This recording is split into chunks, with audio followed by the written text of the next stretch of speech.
வணக்கம் மக்களே, நீங்க பார்த்துட்டு இருக்கிறது வெற்றி ஷோ. இனி நம்ம என்ன பார்க்க போறோம் அப்படின்னா வந்து தொடர் தோல்விக்கு அப்புறமா வர சிஎஸ்கே வைசஸ் ஒரு தோல்விக்கு அப்புறமா வர பிபிகேஎஸ். ஸோ பஞ்சாப் கிங்ஸும் சென்னை சூப்பர் கிங்ஸும் மோத போறாங்க. இதுல எந்த கிங்ஸ் டாப் வருவாங்க அப்படின்றத பத்தி இன்னைக்கு நம்ம பேச போறோம். நான் வெற்றி, என் கூட நட்ராஜன் ஜாயின் பண்ணியிருக்காரு. ஸோ ரெண்டு சைட்ல இருந்தும் டாப் பிக்ஸ் யாரு அப்படின்றத வச்சு முதல்ல ஆரம்பிச்சிருவோம். நட்ராஜன், நீங்க சொல்லுங்க, சிஎஸ்கே பிபிகேஎஸ் யார் உங்களோட டாப் பிக்ஸ்? ரெண்டு பேருமே கிங்ஸ்ன்ற பட்டத்தை அவங்களோட பேர்ல வச்சிருக்காங்க. ஸோ யார் ரியல் கிங்ஸ்ங்கிறது மேட்ச்க்கு அப்புறம் தெரியும். ஸோ வித் தட் செட், நான் வந்து பிபிகேஎஸ்ல இருந்து என்னோட player to watch out for நான் ஸ்ரேயஸ் ஐயர்னு சூஸ் பண்றேன். ஏன்னா ஃபார்ம் ஆஃப் இஸ் லைஃப்ல இருக்காரு. ஸோ அதே ஃபார்ம் கண்டினியூ பண்ணா சிஎஸ்கேக்கு பெரிய பெரிய பெரிய ஹெட்டேக்கா இருக்கும். ஸோ அதே மாதிரி அவங்களோட பவுலர்ஸ்ல பாத்தீங்கன்னா பெருசா சொல்ற அளவுக்கு ஹர்தீப் சிங் இருக்காரு. ஸோ அந்த left arm pacer Indian, so அது வந்து சிஎஸ்கேக்கு கண்டிப்பா ஒரு பிரச்சனையாவே இருக்கும் அந்த டாப். ஏன்னா பேட்டிங் ஃபார்ம்ல இல்ல சிஎஸ்கே. ஸோ அதனால ஹர்ஷ்தீப் சிங் அங்க ஒரு தொல்லை தருவாருன்னு தோணுது. So Shreyas Iyer and Harshdeep Singh from Punjab Kings. So சிஎஸ்கேக்கு பாத்தீங்கன்னா யாரு சொல்றதுன்னு தெரியல. So I will go for Ritu.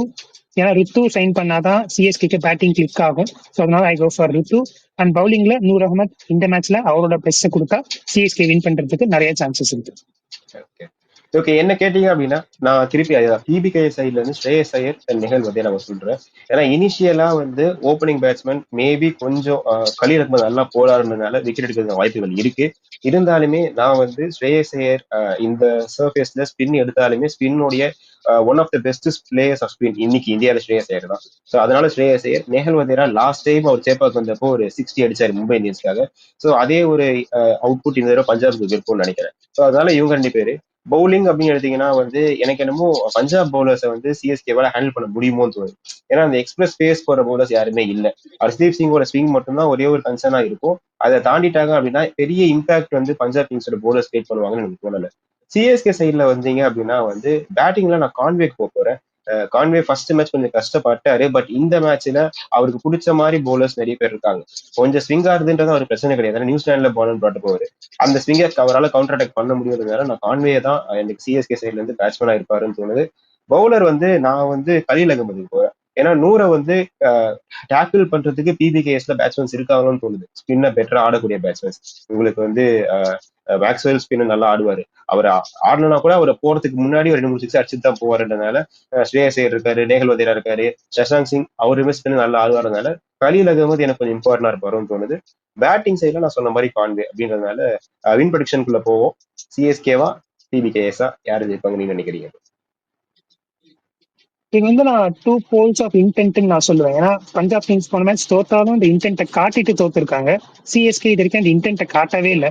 So 70-30 நான் ப்ரெடிக்ட் பண்றேன். ஏன்னா என்னதான் இருந்தாலும் சிஎஸ்கே நம்ம டீம் இல்லையா, அதனால 30% சான்ஸ் கொடுப்போமே சிஎஸ்கேக்கா. ஓகே, 70% பிவிகேஎஸ் அப்படின்னு சொல்லியிருக்கீங்க. நீங்க சொன்ன அதே வார்த்தை தான். நீங்க லாஸ்ட் மேட்ச்ல பாத்தீங்கன்னா அந்த சேஸ்ல வந்து மேக்ஸோட முகமும் சரி, நேகல் வதரா கிட்ட அந்த வெறி இருந்துச்சு, ஜெயிக்கணும் அப்படின்ற ஒரு வெறி. அடிக்க போனாங்க. இப்ப எல்லாருமே போன மேட்ச் விஜய் சங்கர் மட்டும் கில் அடிச்சிட்டு இருக்காங்க. பட் அவர் உண்மையிலேயே இன்டென்ட் காட்டினா ஒரு பேட்ல மாட்டல.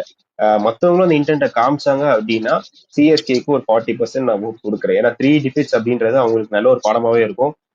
தொடர்ச்சியா 4வது மேட்ச் தோக்க மாட்டாங்கன்ற நம்பிக்கையில ஒரு 40% நான் சிஎஸ்கேக்கு தரேன். But still my favourites for tomorrow's match வந்து பிபிகேஎஸ் தான். So 60% to PBKS. On that note இந்த வீடியோ பிடிச்சிப்போம்.